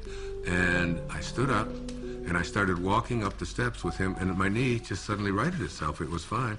Not only did it right itself, but I suddenly had like a burst of energy like I've never had before. And I started walking faster with him on my back. Then I started running. And I ran up all of the stairs. My wife was waiting at the top, and she said, "What happened to you, and what are you doing? And everybody else is out of breath." And I said, I had a miracle. I just don't know what happened. And I realized that my knee didn't hurt anymore at all, and I wasn't limping, and I had no pain in it at all. By the way, I've never had any surgery, anything ever done to this knee. It was a healing that had taken place in that moment.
Hey, you coming to bed? Yeah, I'll be there in a minute. What you been doing? Oh. I thought you were gonna take a shower. I did. And your clothes? I was going to, and then I got distracted. Huh. What you been doing? Nothing. Are you all right? What do you mean? Well, you just seemed a little checked out today. Just wondering if anything was wrong, or... No, I'm fine. Don't worry. I'm a little worried. No. Can I look? Jason, no. Quinn, I just want to look at him. Jason, no. I love what you do. I just wanted to look. Can you please go? Quinn, I just want to Just go. Please? No. You know, really, you're not very good anyways. Really, don't bother.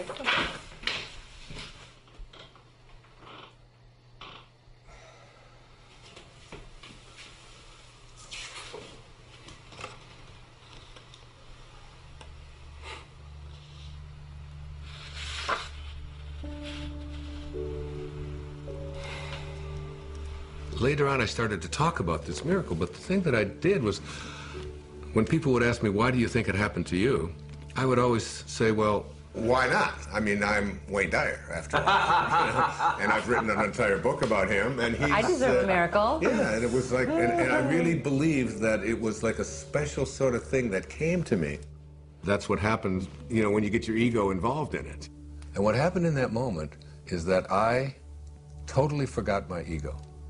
It wasn't that I'm so grand and so spiritual or that I'm so special. My instantaneous reaction to what John needed was to just reach out to him, and that's when the miracle occurred. In one moment, without thinking, I reached out to a fellow human being in need and forgot about myself.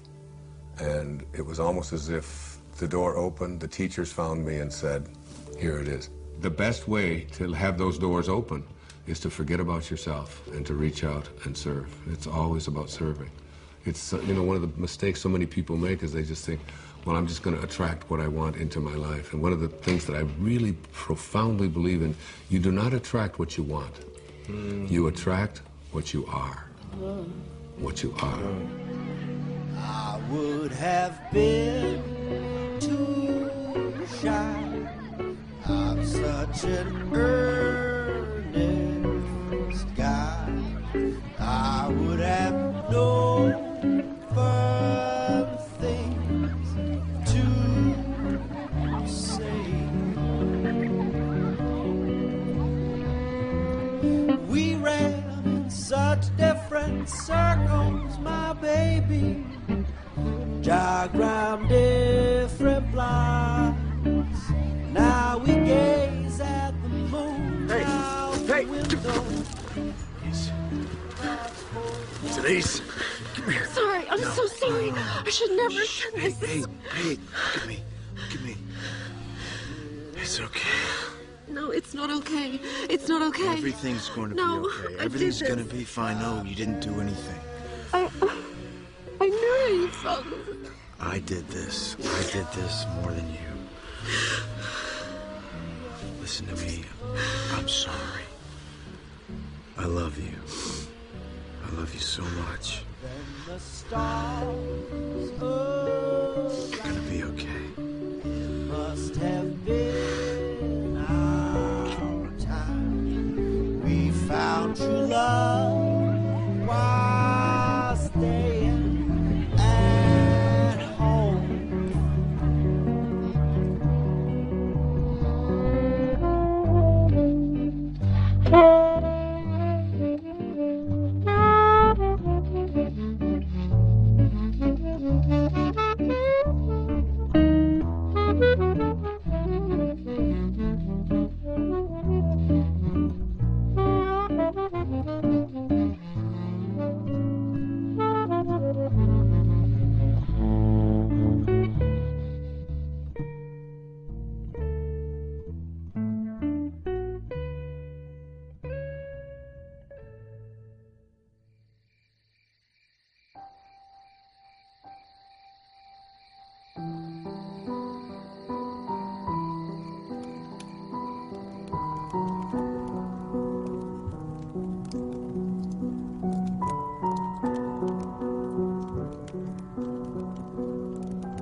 Don't stop. That was great. Thank you. What brings you out so late? Or I should say so early. Just couldn't sleep. You having trouble with the filming? No, that's fine. Filming's easy. It's my business. I can't handle it. Hey, you know chopsticks? I used to.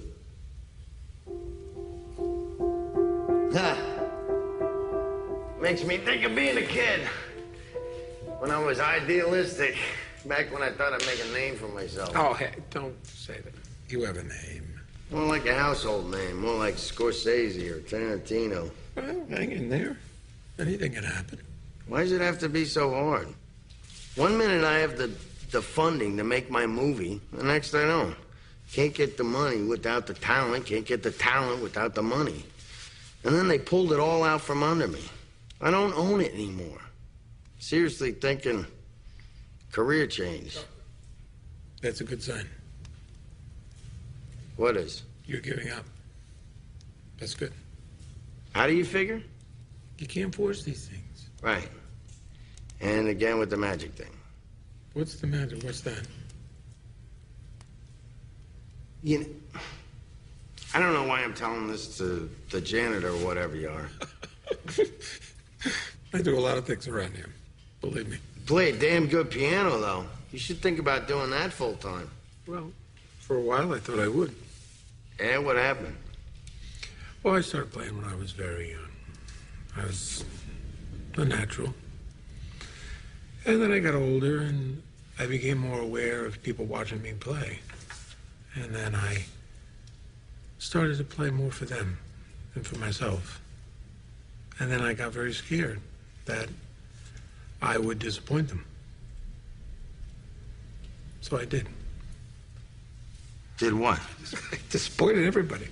I would be very clever. I'd go to a recital and I would just play a couple wrong notes on purpose as a test to see if they would still love me the same way. And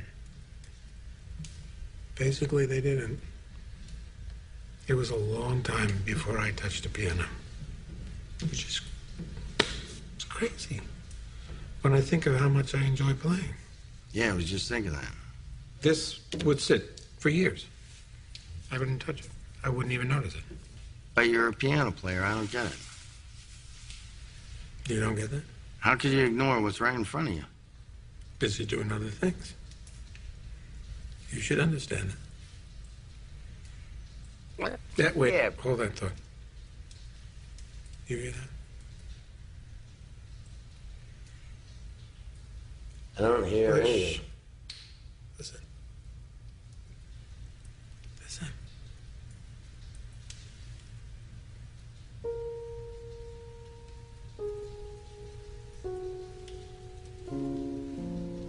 That's nice. I like that. I like that too. You making that up? Yeah. Well, no, sort of here, mostly now. What? It's just something I could do. Make music, you mean? No, I can't. And you're a good faker. Yes, I'm just listening. Listening. I listen. And then I just play what I hear. I'm not making it up at all. It makes itself up. Makes itself. Exactly. I just play. Sometimes all you gotta do is just show up, pay attention, and music happens. Your music happens.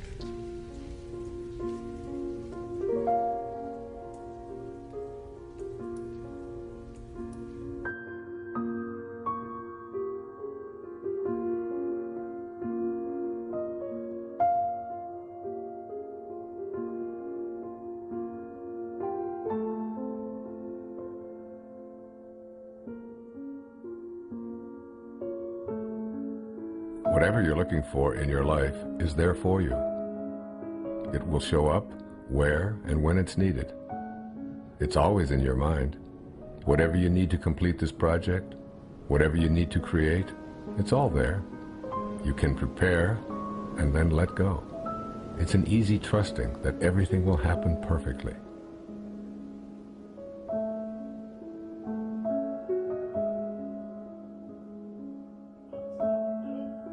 Bend forward to your lower spine. Bend your knees.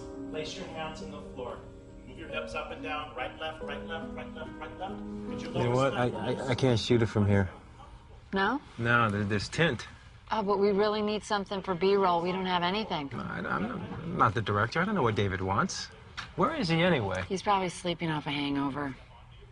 Well, I gotta go in. I can't shoot it from out here. Oh, great. Go in. Go do that. You're not coming with me. Me? I'm not going in there. It's like 200 degrees in there. Okay. And what about you? No way, Jose. I had better get a bump for this. Mm-hmm. You're my hero. Okay. You guys suck.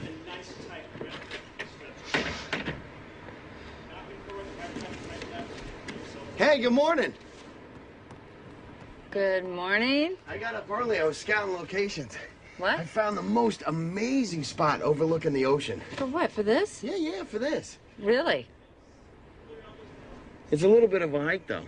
That's okay. We will indulge your creativity. You sound inspired, David. I am inspired. I'm making music, doing the down. What are you talking about? What is Rob doing in there alone? That's some crazy hot yoga torture. Yeah. I can't let him be in there by himself. Cover me, I'm going in. You're going in? Pick up your right foot in front of you. He's going in. I can't believe it. We live in a world in which all things are possible. There are no accidents. There's this divine organizing intelligence that supports all things.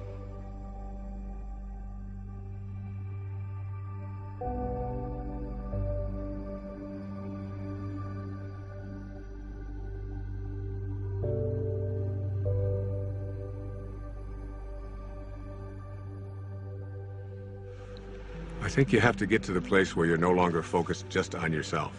And the things that you really want for yourself, you begin to say, how can I want them more for someone else than I want them for me? And that's God realization.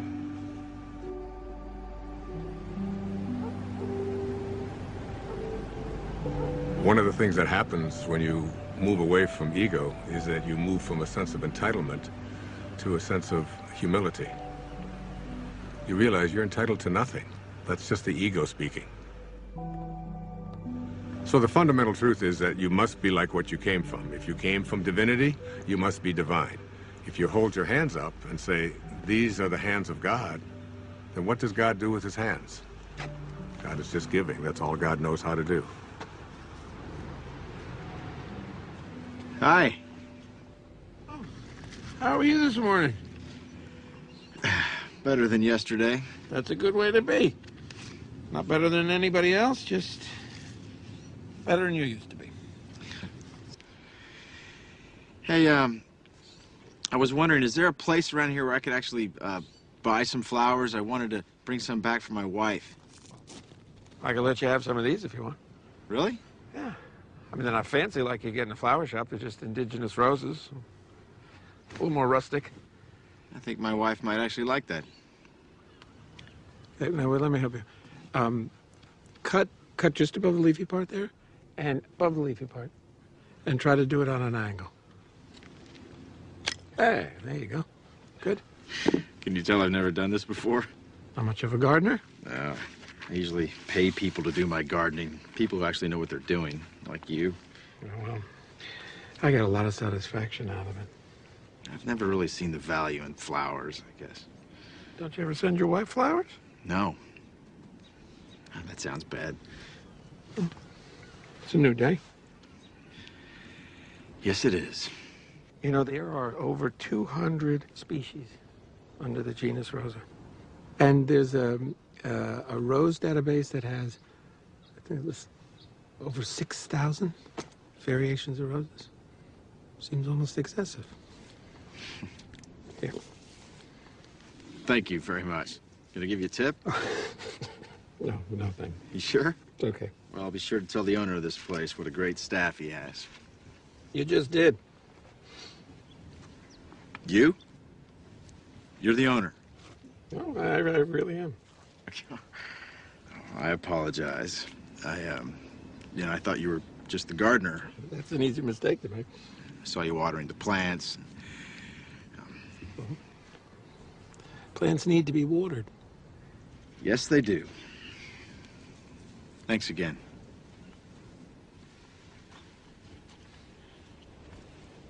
Can I ask you a favor? Yeah, sure. I'm here for a board meeting. Yeah, I know. You were at the House of Promise, right? Yes, and I've got to give this to the executive director, but I don't know what room she's in. Oh, I can find it. Well, actually, could you give it to her for me? Yeah, sure. Is it important? No, it's just some papers. Okay, yeah. And if you could give it to her this afternoon, after I've left. Yeah, I can do that. Appreciate it.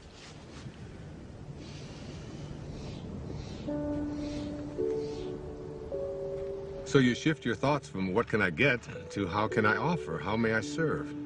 If your attention is off yourself and about giving, the universe will respond by giving back to you. The universe will say, how may I serve you? But you have to be in a place of service yourself. That's when the transition is complete, when you move into that place that is without ego.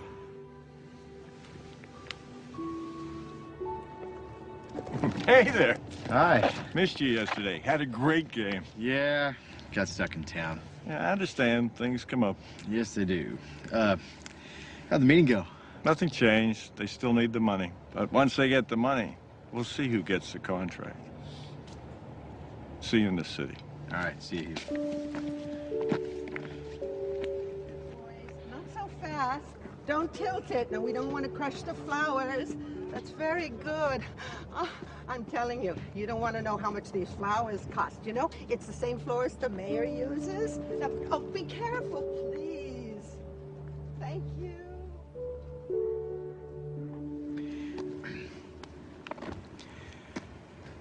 How about the name Rose if it's a girl?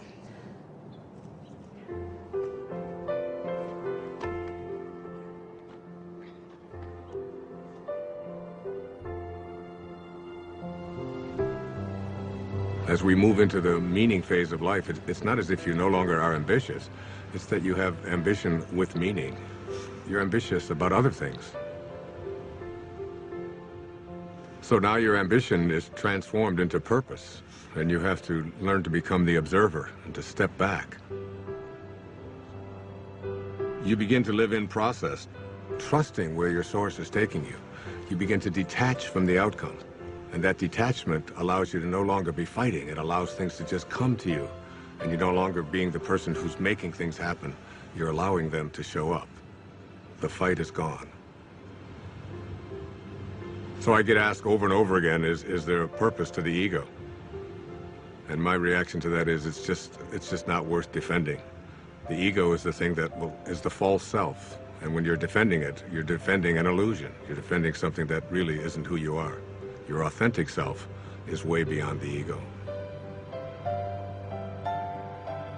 Every one of us knows that we came here with music to play. And yet we have a tendency to believe that we are separate entities and that we have to fit in, and that's our role in life. And none of that is true. The shift can happen in many ways. It can be just a comment. It can be a coincidence that occurs, a particular event that you weren't expecting. It can be anything at all. But the result is always the same. You begin to realize that you're not here to push life, to make it a struggle all the time. You're here to enjoy and to be living in peace. That's what happens when you're in the afternoon of your life. I was just thinking about all the things I have to do to pack us up to leave. Oh, yeah? I'm like a walking to-do list. I think 90% of my day is spent managing everyone else's life and all their problems. Uh-oh. You are very appreciated. It's not what I mean. I love taking care of you and the boys. I do. I love my family, but... But? When I paint, I go somewhere. I feel connected. I feel blessed. And you're good at it. I miss it so much. On the hike yesterday, and Jack told me that I don't paint. I realize that my own children have no idea who I am. They don't even know what I do.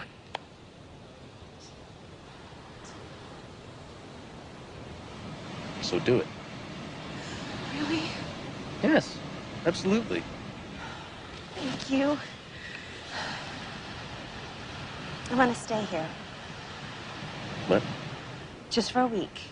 Right now, just this next week. What, you think I'm gonna leave you here all alone? Jason, every cell in my body wants to stay here just a little bit longer. I'm hearing you, but I have no idea what you're saying. I need to reorient myself. I need to find my way back, and I need solitude to do it. When you're a mother of 2 small children, you don't get solitude. Jason, you have to know I love you. And I love the kids, and I am still us, but I am more than this.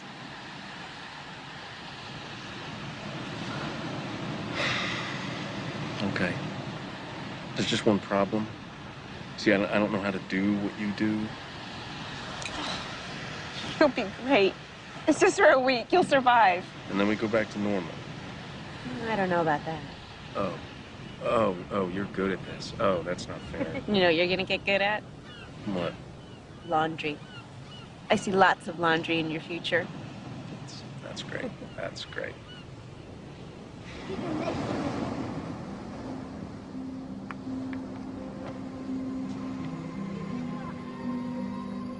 If you want to see the doors open in your life, you detach yourself from what the ego says, and you allow yourself to live from this divine place called spirit. And what Lao Tzu called the virtues, he said there are 4 of them. The first of these is reverence for all of life, which is respect. The second is sincerity, which is really nothing more than just honesty. The third is gentleness, which manifests itself as kindness in our life. And the fourth is supportiveness, which just manifests itself as service, offering service to others. Those are the 4 virtues. And Lao Tzu asks us to live by them. There's a great quote by the poet Hafiz. He said, even after all this time, the sun never says to the earth, you owe me. Just think what a love like that can do. It lights up the whole world.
Oh, David.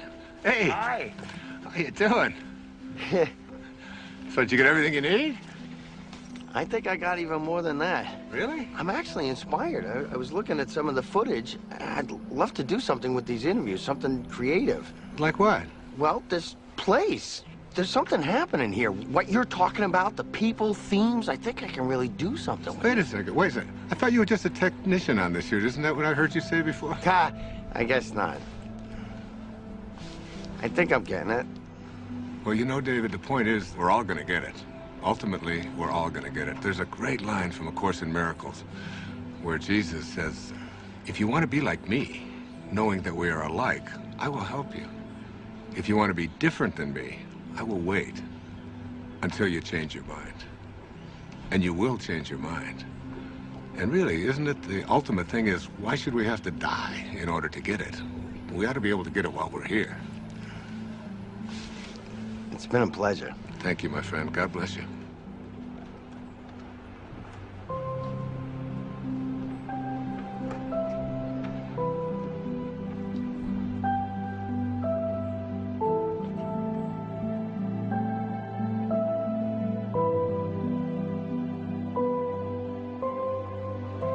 Nobody needs to ask the question, what is my purpose? It will always be found in service.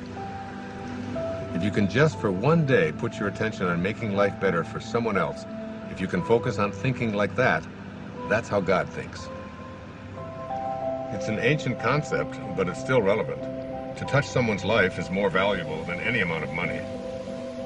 My friend Byron Katie says, to believe that you need what you don't have is the definition of insanity. That you can't be fulfilled until you get all these things, that's an illusion. Really, you don't need anything more. It doesn't matter what it is you do. You could be a cab driver, a teacher, a factory worker, a manager. What matters is that you put your attention on how may I serve. Think of the people you go to, whoever you are in your path. You can run an entire business this way. not being attached to outcome, putting attention on service. Your life becomes about living those virtues. How can I serve? How can I be gentle? How can I be reverent? Thinking like that means you're living in meaning.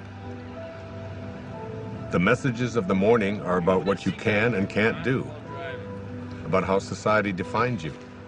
But in the afternoon, after the shift, it's about connecting to an energy that's taking care of everything, and we're all just being done. Try to stop yourself from breathing, from your fingernails growing. Living the virtues is all we need to do. The truth is, I feel something else is in charge of all of this. So it's really about surrendering to it. Surrendering to something that is bigger than you, that you are connected to, and that's really in control of everything.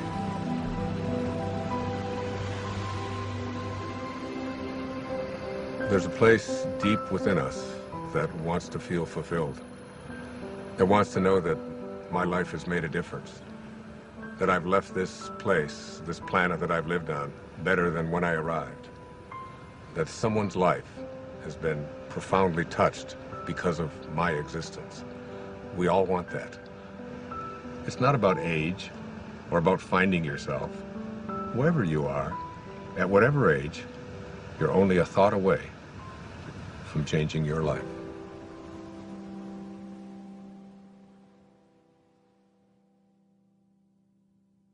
This is not a race. You don't have to run. You might even slow it down. Take a look around instead of chasing everyone.